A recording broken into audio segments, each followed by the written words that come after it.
every day and they trying to figure out, how this going on. Cause I ain't going to the streets. That's what I am. You hear me? Like, it's my time. 2020 is my year.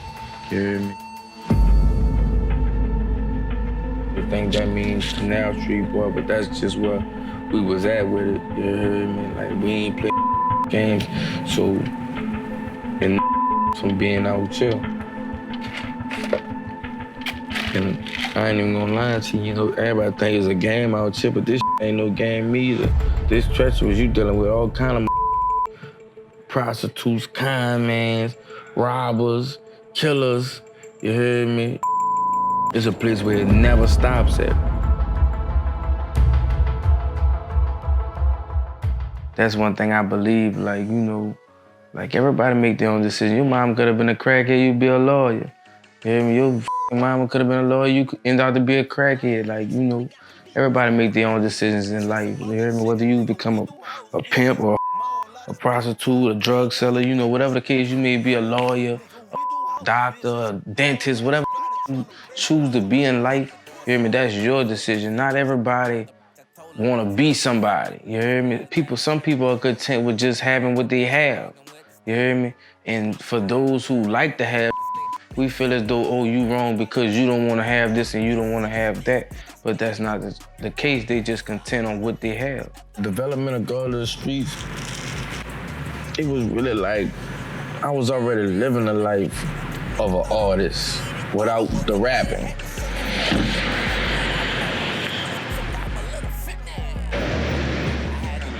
Rest in peace, K, baby. Free J, you hear me? Free all other CSB that's still locked in the can, baby, killer, all them type of dudes, who I was raised up without you hear me? That I really still like that, you hear me? Fat J, you hear me? Man, who really gave me every piece of game that I got down from pimp. Getting free bands, you hear me? I done got every kind of money it is to get out here. And I done ran with a lot of gangsters, a lot of killers, you hear me? Right here, y'all think the French Quarters ain't nothing, but it's lit. Always, and you better be on your shit or you gonna get hit out of people. Shit, my mom, like, that's my love. Like, my mom, she, she just be right there with me, like, throughout everything, like, through my whole time in jail, she was right there, did everything I ever asked her to. My mom, from growing up, like, I always had the best of everything, like, it was destined for me to have the best of everything, like, and that came over from my dad, like, my style, that my mom always did dress me to be and have the best of everything, like, so my mom, she did the best she could. Like, I ain't gonna say, like, we was balling out of control, but I had, if it was something in her tax bracket for me to have, I had it. He always did have a love for music. Now that I'm talking about it, now I notice it, since we talking on this interview now, but he does not like to admit it, but his favorite cartoon was Barney. But he was like the band leader.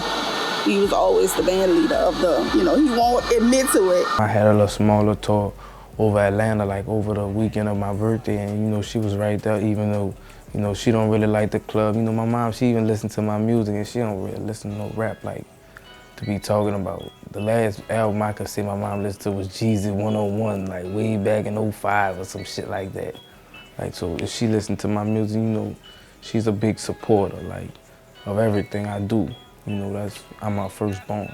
I call it double lives. I did not find out until he was about 13 that he would sneak out at night, that he would smoke cigarettes, that he, like, lived this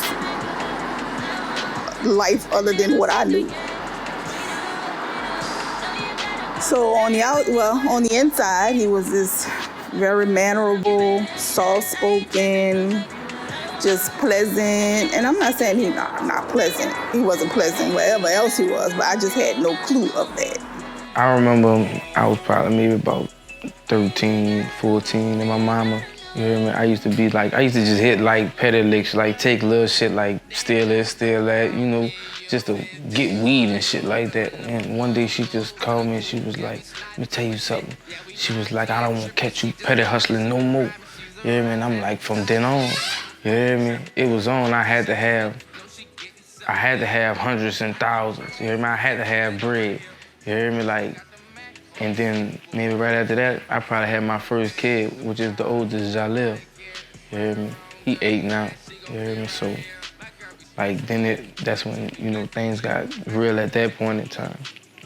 My mom, she probably about the only person that could really just make me, you know, with my mom, I ain't gonna really raise my voice, I ain't gonna do too much of that. But so outside of her, man, I don't about her nothing. You hear me? When she in the presence, you know that's my queen, so I'ma act accordingly while my mom there. But other than that, it's over for him. You hear me? Everybody that I met, I ain't met a 25-year-old nowhere on earth like this little dude. I'm talking about all the way around the board, man, from the fatherly aspect to the street aspect. You know what I'm saying? So, you know, being a part of Guard of the Streets was a blessing to me. You hear me? Like, man, I grew up with under, man, they got 10, 20, 30 years, like that. Some of them dead. You hear me? So to be the youngest one out of all of them still here and they applaud me for that I'm doing, been telling me, yo, you're ahead of your time, stay on it, on top and neck. And they looking at me now like, yeah, you know, you in that position, you know, so I ain't got no choice but to fill my partner void for success, you hear me? And let them see what real success is.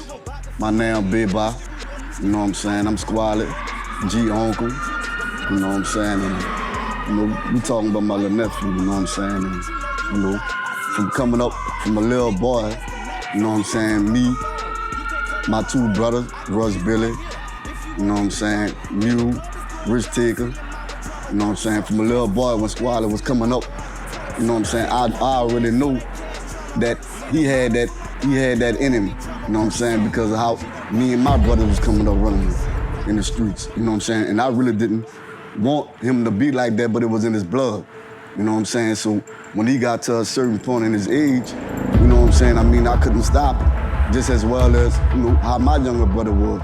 And this my nephew, you know what I'm saying? And I know how his daddy was, you know what I'm saying? Russ Billy, how he was in the streets. So, I mean, that's his seed, you know what I'm saying? So I saw everything in my nephew, you know what I'm saying, what I saw in my big brother, Russ Billy, you know what I'm saying? So, you know, it was in him, you know what I'm saying? I already knew, you know what I'm saying? He already had the game, because the game was already, you know what I'm saying, embedded inside him, you know what I'm saying? So when he came up, you know what I'm saying, it really was like a reflection of me seeing my brother in him, you know what I'm saying? So I already knew, as far as the guard of the streets, you know what I'm saying, he was gonna be there regardless. Because me and my brothers, we the guard of the street too. You know what I'm saying? So, you know, everything gonna be how it is, you know what I'm saying? Because it's in his blood, you know what I'm saying? And that's my nephew, you know, I love him to death, you know what I'm saying? I mean, I never really wanted him to be in the streets how he was, you know what I'm saying? Because me and my brothers, you know what I'm saying? I mean, we ran the streets, you know what I'm saying? So as far as him, wanting him to be out there how we was, I didn't want it, but what can I do about it? I mean, it was in him. You know what I'm saying? So once he got to that point to where he got in the streets, you know what I'm saying? I was like, you know what I'm saying? It is what it is. So boom, we got to trademark him, you know what I'm saying? And let it be known. I'm gonna give him the game regardless. You know what I'm saying? Yeah, I done sold water. Yeah, man, I done tested all my abilities. I look at myself as a superior hustler. And I'm gonna make it through no matter what.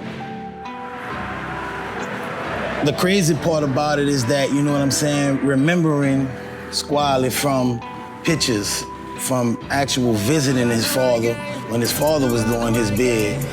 And when I come home, you know what I'm saying, he a grown man, you know what I'm saying, 5, 6 kids, you know, doing his street thing and his rap thing, you know, God to the street for real. My name is Russ Billy, and I'm Artist Squally G's father and CEO of Risk Taker 360. My relationship with Squally G is, we've been close ever since he was a child or whatever. And I think we basically, even though we may have went in and out of father-son relationship at different points, you know, we always got back to that. You hear me? Even in bad times, I'm gonna make the best out of it. You hear me? I come from nothing, bro. I come from the bottom, like literally. This project that he's working on right now is like a real sculpture, a real painting of Squally G. Like, this is the real Squally G. Man, on the average day, shit, I got like 1 million problems, like, like 1 million problems. Like, I got 3 phones and them, like, man, they got like 30 set of people just be calling this bitch, like, you hear me? Oh, I need this, I need that, or listen, they might just call me and be like, I broke a nail, what should I do? Or, man, I caught a flat tire, what you think I should do? Like, you know, like, it just be countless things. Like, everybody need me. Like, I don't know if it's maybe just my spirit or, like, I don't know. You hear me? Like, people just need to talk to me or hear me or ask me a question about what's next. You hear me? And as I go further, like, you know, my answers get better. Like, I used to be like, you hear me? Like, or whatever the case may be. But, like, I try not to be up about, you hear me, helping people, like, cause at one point in time, I just take shit like that, like, instead of putting in people, taking from people, but at this point, you know, like, shit ain't worth nothing. You hear me, that shit was dime, that shit was pennies, like, you know, we above that at this point in time. Like, we looking on seeing millions and maybe even billions. See myself in 5 years, like, shit, you know, like on Scarface, like on the cover, like, you know, like when they got that globe and they got them words, the world is yours, like, the world gonna be mine and my team. Like, we ain't worried about nothing, we ain't threatened by nothing, like, we making the proper decisions and the proper moves to have us in a level so high that nobody be able to touch it, you hear me? And it's 360 over everything.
Why you all on my trail?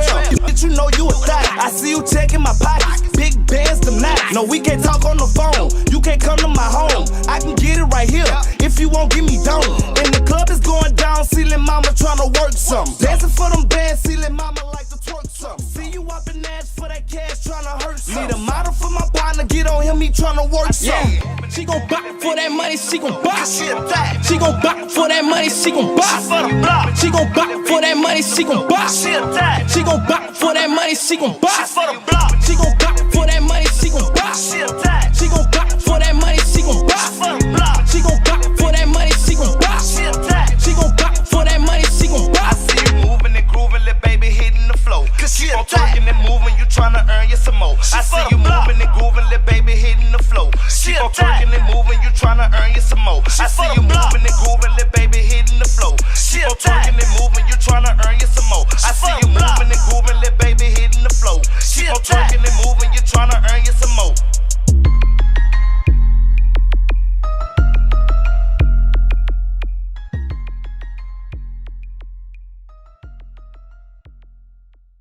Nigga, we do house visits. Mall out his body trying to paralyze him with. I had the dirty walking with the stick. I had the dirty walking with the stick. Big 7 low, rapping Squally G, the Dog beats in the streets, cause I sling that motherfucking rock. How you get it out the mud and you ain't got no shovel? Never. Me and Real sliding in them runner truck. He was talking crazy,